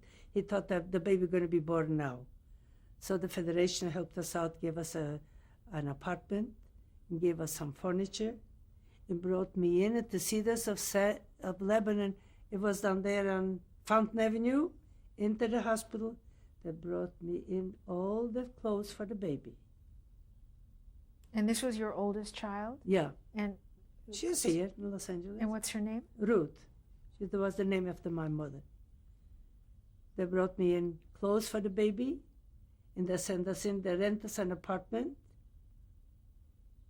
2-bedroom apartment. 1 bedroom I rented out, and we had the baby in our bedroom. Helped us with the rent. At that time was rent control. I don't know, you were a baby at that time, you don't remember. And life began. He was working, and I was helping. I was raising a baby. And we managed. We were not hungry. We were not. And my cousin turned to be our friend, and we had family here. A cousin, my mother's sister's son. He was here. He was from American generation. And life began. And then you had other children? Yeah, I have 3 girls and a boy. And who was after Ruth? After Ruth is married, and she's got 3 children. Then is Howard. Howard is not married, and he's a sick man. And just see, he's doing okay. He's got a girlfriend. He had an operation of a lung. He lost a lung. He was smoking to death. Just he's doing fine. And then was Francis. Francis married a Miller family boy. I don't know if you know the Miller family here. He's got a job by his father, and she's got 5 children. Beautiful family, beautiful. And you and your husband eventually had your own business? Yeah. And could you tell me about that? Yeah, when I lived in Los Angeles here, I had my first baby. And then my husband met that lady from the Partizan, what I told you, she's 95, and she's a businesswoman. So she says, Herschela, she fell in love with him, and he fell in love with her. She was a businesswoman. So he says, the chicken business was at that time hot in America. So we saved up $5,000 in working on the job, and she had a few dollars. We went out to Arcadia. We bought the chicken ranch, and it was from the Jewish Federation. What do we know about chickens? The Jewish Federation from the Agriculture Department. They sent us out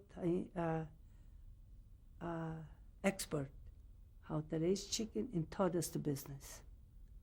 That man was in my house, taught us everything about the business, how to do and what to do. And my husband's a businessman. If you are a businessman, whatever you do is business. I was the balagula, and he was the businessman. I was left over on the farm, and he was selling the eggs and making money, and working at the delicatessen factory too. He was a very hard-working man. He was a working man. So I raised a family on the farm, and I raised a business. And we were 50 years in the business. In the last year, my husband leased away the business. He's a very successful businessman, and we give a lot of charity.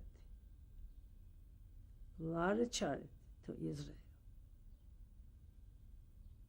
Big money goes. And then my husband set aside a sum of money. I found today a piece of paper which my husband donated, the first $100,000 to the Washington Museum. I looked through my husband's drawer this morning, and I found it was in the press. And I cut it out, the cutting. I have it upstairs. And my husband is involved in various organizations in the lodger, and we raise a lot of money for Israel. A lot of money goes there.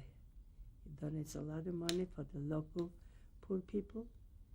And for the Ashatora, we went for a beautiful banquet the other day. And life goes on nicely. What could I tell you? So, Mrs. Eisen, have you been recognized by any organizations or honored because you were a partisan? I showed you last week. You saw it in the paper. Could you just tell what that was? It was a few people which they went through, maybe not so much like I did. We went to the partisan not as hero. We want to save our life. So we're running for our life. We happened to stump into that underground. So that from the club, we are members of the Lodge Club. We are members in the 39 Club. So the president, he married a daughter from the survivors, and he's the president from the 39 Club. And one day he called me up, Hilda, I'm the only woman here in Los Angeles, which I was in the underground. So I said, now we're gathering around. We have 5 people, which they were partisans, and we're going to make a big simus out of it. They made a very beautiful party, very beautiful speeches. And they gave us a menorah for a gift. And I had a grandson, my marriage, Lil Yingli, he made a speech. I'm telling you, that guy is really something. I'm going to sneeze. There's going to be the sneeze on there too. And life goes on. Did you talk all these years about your experience with... We talk all the time. My husband starts to talk about his Auschwitz. But his experience, my experience, that's when I thought, what you interview him, if he would be here, he would take over. He would tell you the story about me. Sometimes I tell him the story about my husband alive, and I don't like to talk about it. It's not healthy, as you know. Man doesn't like his wife to talk about the man, what was the first one in your life.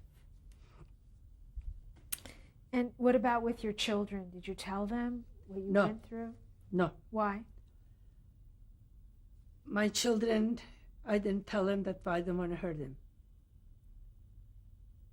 I never went to a Pesach to somebody else. I had 4 children. I always made my own Seder. And I lived out in the country. We lived in the Riverside County. Down there is a military base, American military base. My husband was dealing with the military. So my husband let out, it was the base commander was a Jewish man. So he says, I'm having Pesach. Some boys went home for Pesach, and some of them were left behind. I said, give me 5 boys for Pesach. I took them in my home, and I made a Seder for those boys, and we had a beautiful time. My children had company, and we were giving them a Seder beautiful. Even when there was no shul, just my husband knows how to make a good Seder, and that was life. When you first arrived, and you were speaking with people, say, who were not Jewish, people within the American society, could you tell them what happened? Did they understand? No, they know that we speak with the accent. They know we're newcomers, and at that time, the immigration was full in America. Not only Jewish people, there was a lot of Christian people came too. That's why we came to the ship, and it was packed with people. The ships came going back and forth, and they treated us beautiful. And everybody had a destination to go to someplace. And if not, they used to make DP camps here too. Camps which people gathered, and then they branched out, and some of them got married, some of them moved out. Now, like in Germany, like your parents were. But did you have an opportunity, did non-Jews, were they interested to know what happened, and you could talk to them? I lived on the first ranch. I was in Arcadia, the first ranch what we bought. You know where Arcadia is? In San Gabriel Valley. We bought that ranch, and the neighbors, somehow they got to know. And it came Christmas, and I had my little girl, my oldest one. I was working. She went to kindergarten. No, she was 2 years old when I came on the ranch. It came the first Christmas, and we stayed for ourselves. We were frightening people. We stayed by ourselves. We didn't know if the community is going to accept us.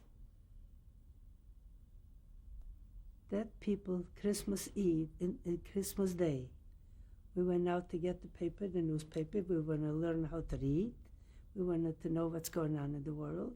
We put the language together, a little German, a little bit Polish, and we put the language together to understand. We woke up in the morning, and that front porch was packed for my baby. Toys, dolls, buggies, presents for the baby, cake, food, whatever you want to think about it, that front porch was full with gifts. I said, oh no, we didn't mingle with nobody. Somehow the community got to know, I think mouth to mouth, how they find out, I never know. And that people brought me gifts for my baby for Christmas. That was a day my husband went to pieces. All day long he was talking to himself. How would they know that we are here? How did they know? We don't even know him who they are. That was the first Christmas we went out. We went on down there, I think it was in fall. And that was Christmas, the first Christmas we went on the farm. They treated us beautiful. I was accepted, one of the community. There was no difference. I had a doctor for my baby. The doctors treated us wonderful. And life began beautiful. I was working. My husband was going out on the job. And life went on little by little. We worked up a good life, even for the children. We helped them out whatever we can. Just if something happens to them, we try to help them whatever we can. That's all it is, all about life. So before we end the tape, I want to ask you if there's anything else you'd like to add, perhaps a message to some future generation who might be looking at this. For future generation, war is a horrible thing. We know what's going on in Israel, and I feel bad for them very badly. And it goes on.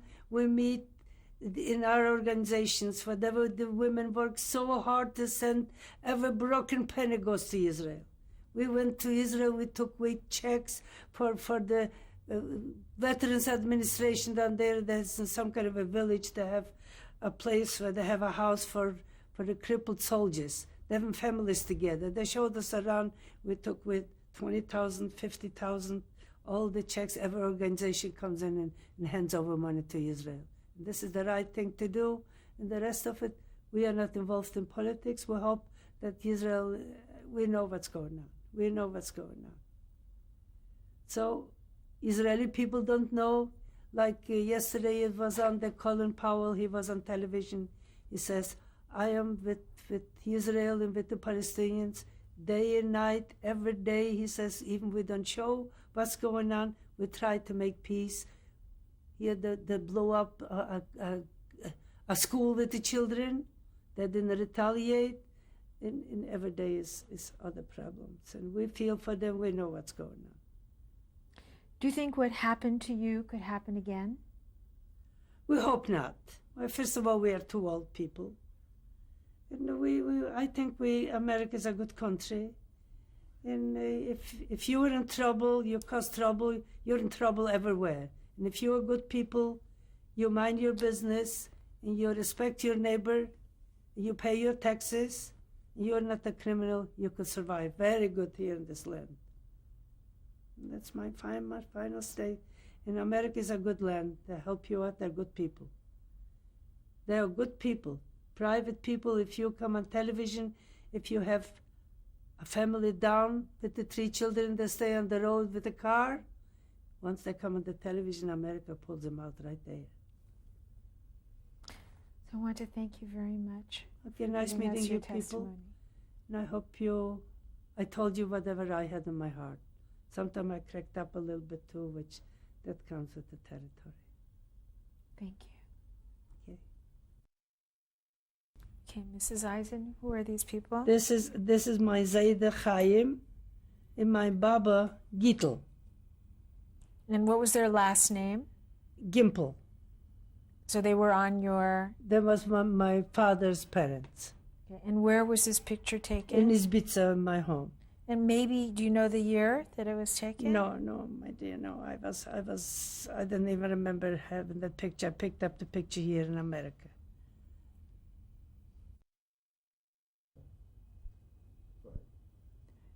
The man, that was my cousin. He had family here in America in 1938. He was not successful with his job, and he was not happy home, so they sent him papers, and he was immigrated to America. So this was at the railroad station in our little town, and all the friends came to the station to see him off, to say goodbye. And for my family is my far on the left-hand side, my little baby brother, that little guy. And his name? Shmaya.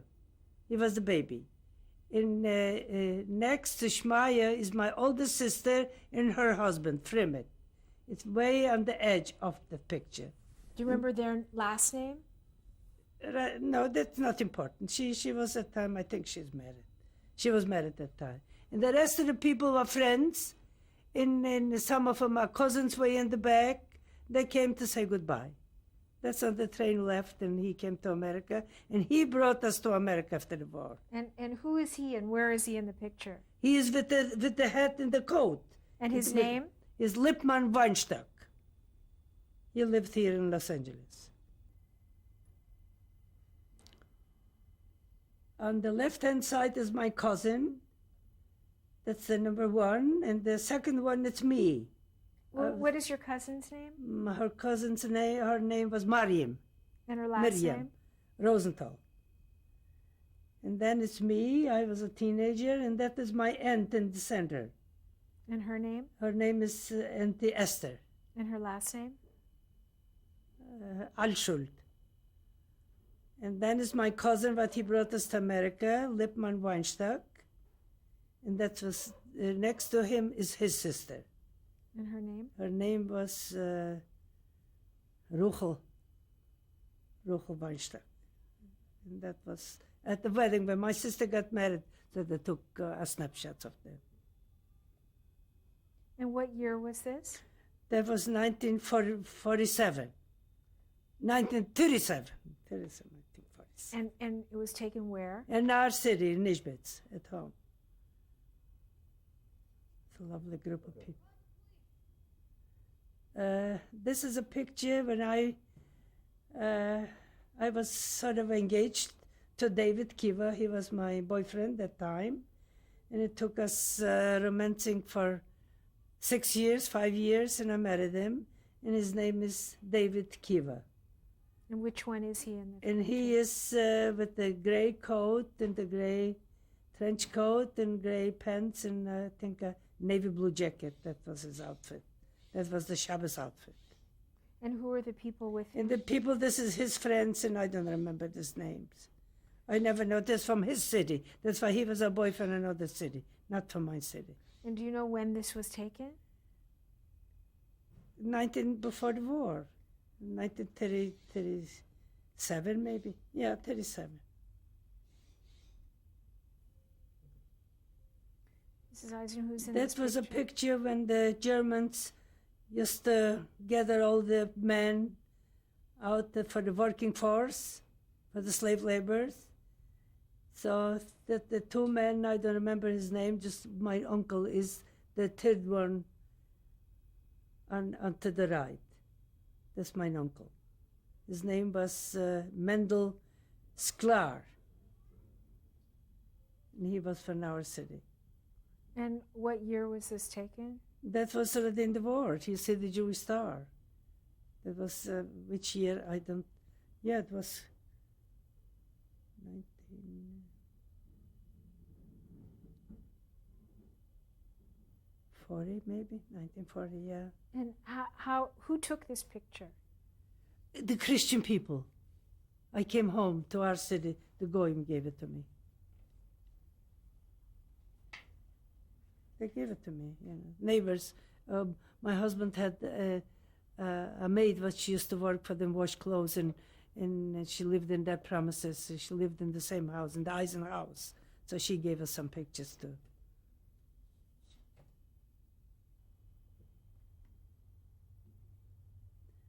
My sister is the tall one in the center. She wears some kind of winter knitted cap. That's why it was January. The snow was on the ground. The grounds is the church grounds, the Catholic Church, which they're waiting for to be transported to the guest chamber. Right from down there, they took them in and they burned them alive. Right there, they went in from the church into the oven.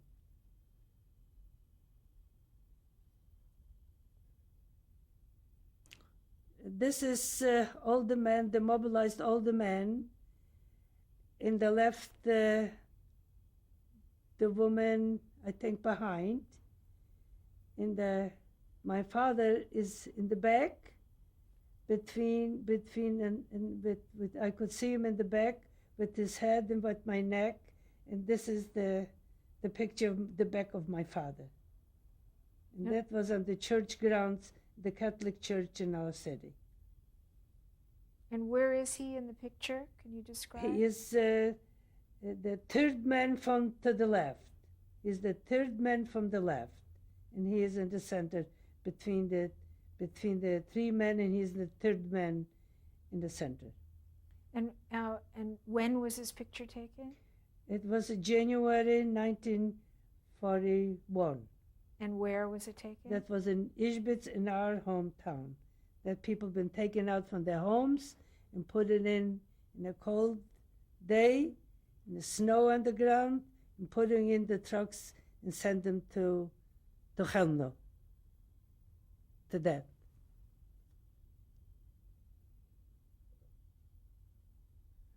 That picture shows you when we were gathered to go home, to leave the whole operation. So they gave us citations for our involvement on the ground.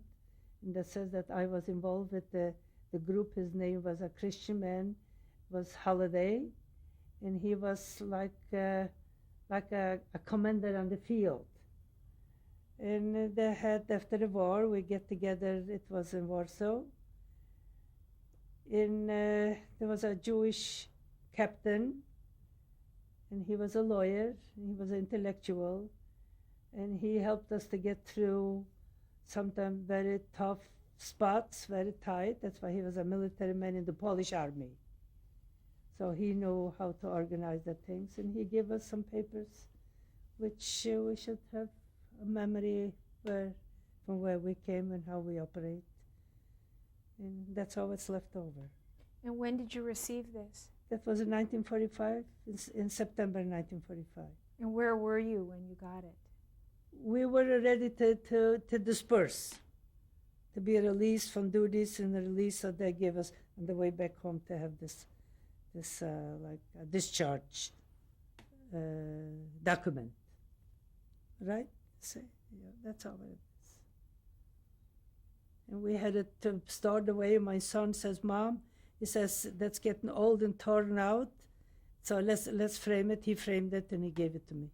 He got himself a copy of it too. Just this is the original paper.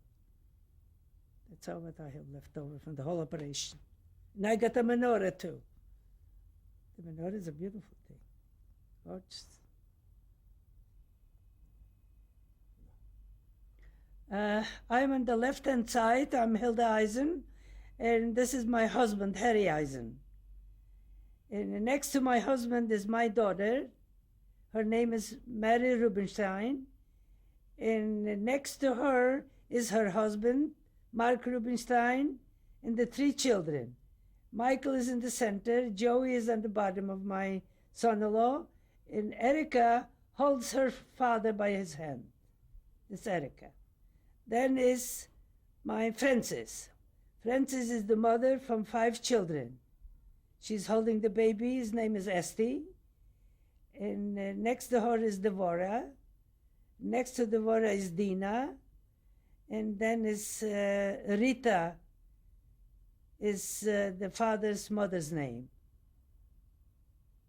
My son-in-law's name is Stuart Miller.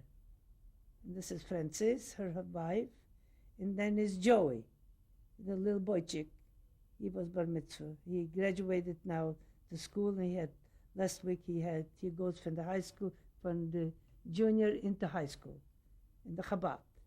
And then is Ruth, my daughter. She is single, and this is my son, Howard. He cannot walk. He is confined to a walker. He had paralysis. Just he's doing fine.